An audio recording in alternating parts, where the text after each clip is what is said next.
Et je vous invite à lire l'article Le règne de l'enfant Dieu, l'enfant qui fait la loi. C'est dans la presse ce matin, assez intéressant. Et maintenant, on va se tourner vers Rodolphe Husny, analyste politique, parce que, ben oui, ça bouge. Il y a eu des développements. Il y a Donald Trump, vraiment, là, qui a changé un peu là, sa stratégie par rapport à l'Ukraine.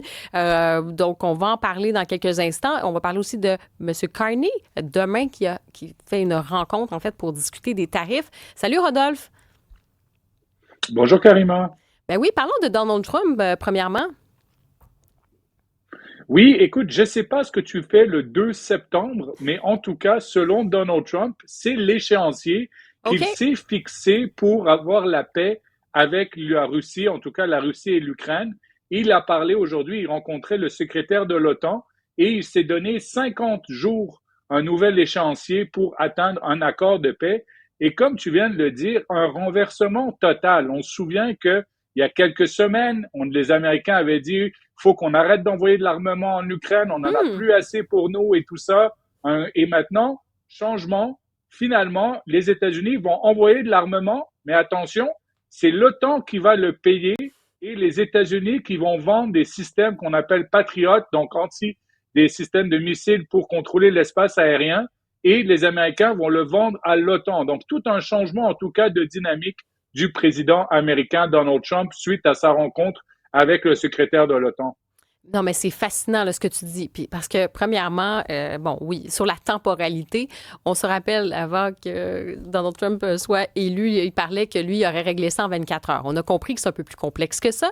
Mais ensuite, rappelez-vous là, ce qui s'était passé dans le bureau ovale avec Volodymyr Zelensky, la tentative là, de cette humiliation. Il disait, vous n'avez pas les cartes sur la table, vous n'avez pas les cartes sur la table. C'était comme une stratégie, au fond, que l'Ukraine plie et puis qu'il règle ça rapidement. Ça n'a pas fonctionné. Ensuite, il a laissé la place un peu pour la négociation du côté de la Russie, puis de dire, OK, la Russie va faire un pas. Non. Et là, il hausse le ton par rapport à Vladimir Poutine. Mais en même temps, certains vont dire c'est un super deal, là. Donald Trump, c'est génial. Non seulement, OK, oui, il va aider à la protection de l'Ukraine, mais il va se faire payer pour ça, alors qu'avant, les Américains devaient payer. Donc, l'art du deal, est-ce qu'il l'a eu cette fois-ci?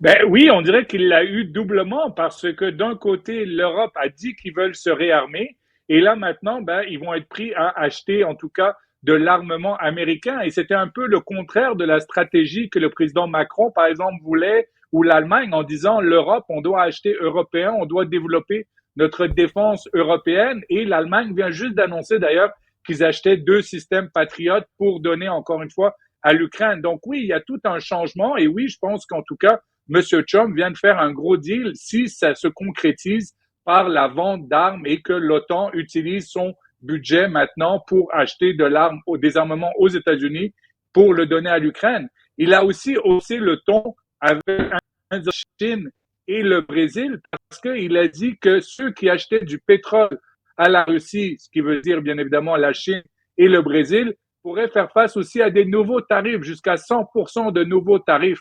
Donc, on voit que M. Trump a complètement changé et maintenant, et même j'utiliserai ces mots, il se dit très déçu en tout cas de Vladimir Poutine et il hausse encore une fois le ton. Bon, après, on va voir maintenant pour combien de temps. C'est toujours ça avec Donald Trump. Et parlons de M. Carney, donc notre premier ministre, demain, rencontre avec son cabinet pour parler de ses droits de douane, de ses tarifs. Oui, parce qu'on ne sait plus trop où est-ce qu'on en est. Ça veut dire, d'un côté, M. Trump continue de mettre des tarifs, le Canada continue d'être ciblé, c'était 25%, ça a augmenté à 35%, l'aluminium, l'acier, 50%, etc. On parle de peut-être négociations sur la gestion de l'offre. Les Américains aussi ont mentionné les banques, le système bancaire qui n'est pas assez ouvert. Et M. Carney, pour l'instant, a choisi la retenue, n'a pas voulu faire de représailles tarif pour tarif. Mais là, maintenant, on va voir en tout cas quelle va être la stratégie. Il va rencontrer demain son conseil des ministres parce que carrément, il y a quelques mois, et n'oubliez pas, on parlait, est-ce qu'on va, par exemple, limiter les exportations de potasse ou les exportations d'énergie? Est-ce que on va couper l'hydroélectricité? L'Ontario avait dit, on va vous couper l'électricité, les exportations aux États-Unis. Tout ça avait été mis sur la glace. On pensait que avec l'élection de M. Carney, il y aurait eu en tout cas des débouchés ou des avancées. Le G7 est venu, est parti, pas de débouché. Là, maintenant, encore une fois.